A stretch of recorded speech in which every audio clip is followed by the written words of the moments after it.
Hello mga ka-legit Davercads! Isa sa pinaka-major sponsor ng EAT or Branded Eat Bulaga noon. Bakit nga ba hindi nakasama ng EAT ngayon? Meron nga bang panunulot na naganap?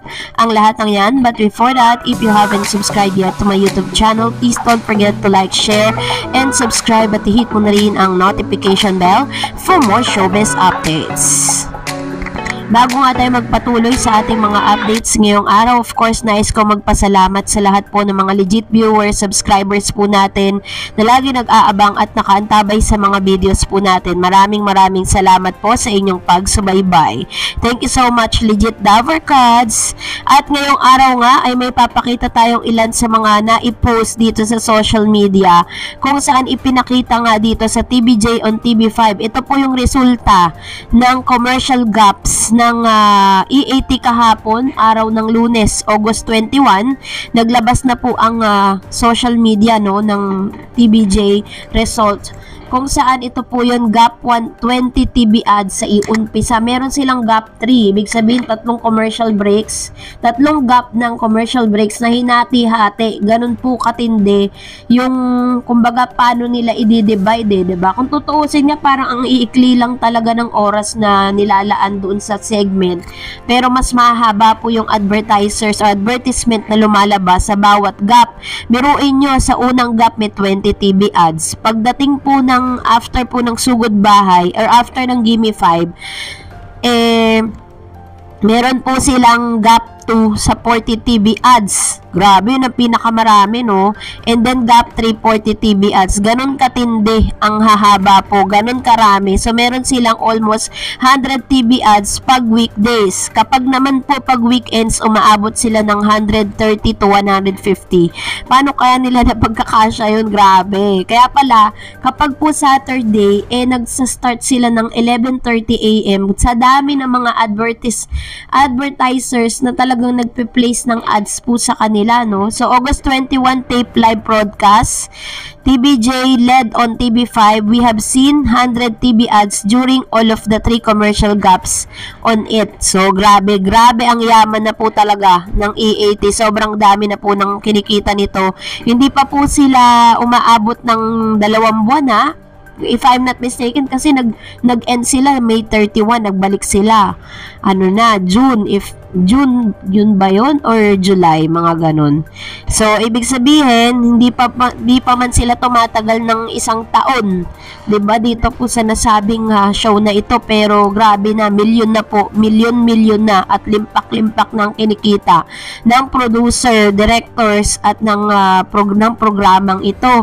Kasabay nito ipinakita din yung gap 340 TV ads. Yan po yung total, lahat ng mga talagang nagbabayad, no? Major sponsors po nila dito po sa kanilang programa. At nung inisa-isa po natin ito, maraming mga bagong mga ads po diyan. Pero meron ding nawawala, 'di ba?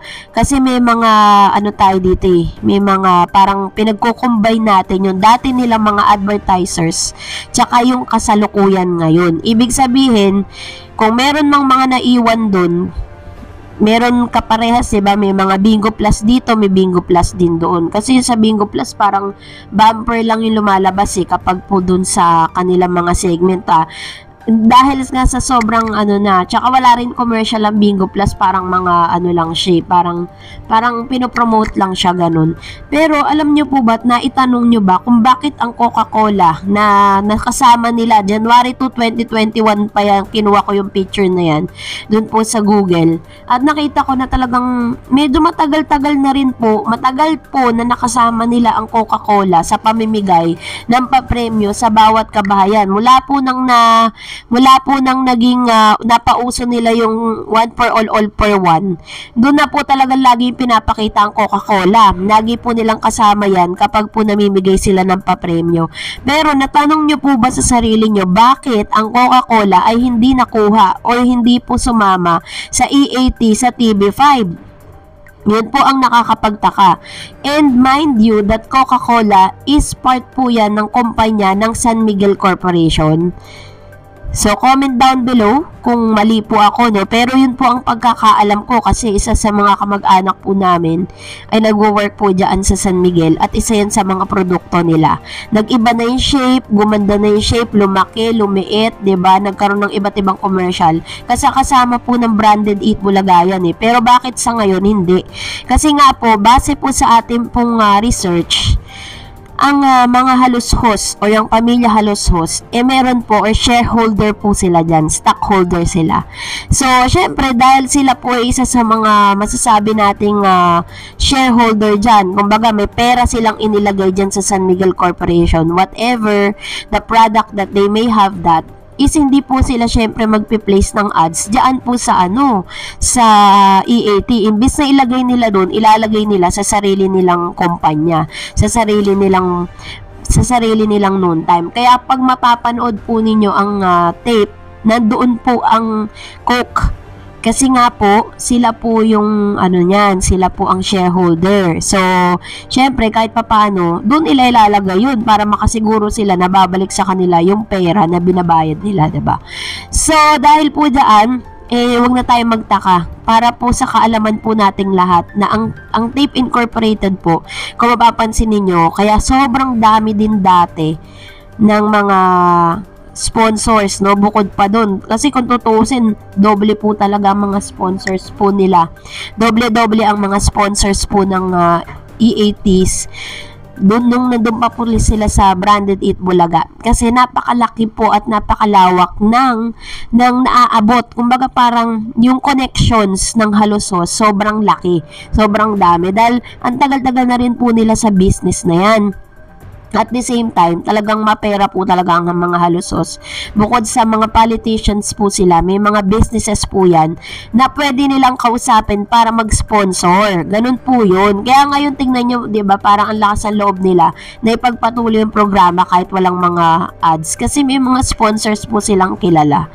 So, yun yung isa sa mga yun yung mga kwento dyan at mga paliwanag dyan. So, dahil dyan magbasa tayo, no? Sabi ni user BW2UL, hindi natin alam ang wealth ng mga halusos. Bihira sila magpa-interview. They finance Eat Bulaga under tape for 44 years. May kapasidad silang mag-produce ng iba pang show. True. Totoo po yan. Sabi ni Expectation Fernandez.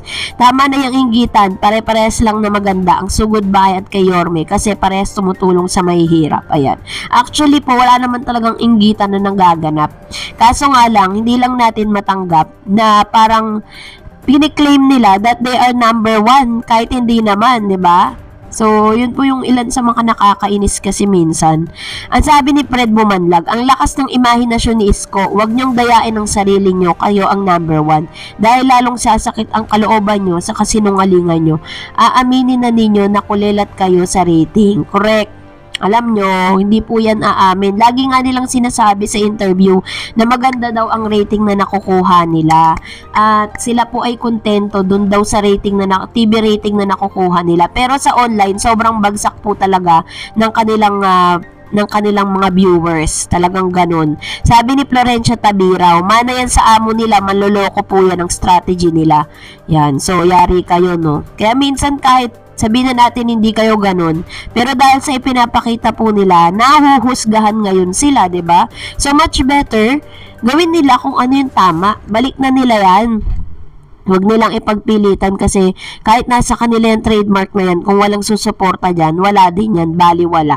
Kaya naman, so salamat po sa inyong mga reaksyon at komento. Mag-comment lang kayo sa comment section natin kung ano po yung nais ninyong malaman at sabihin patungkol sa update natin. And please don't forget to like and subscribe. God bless everyone.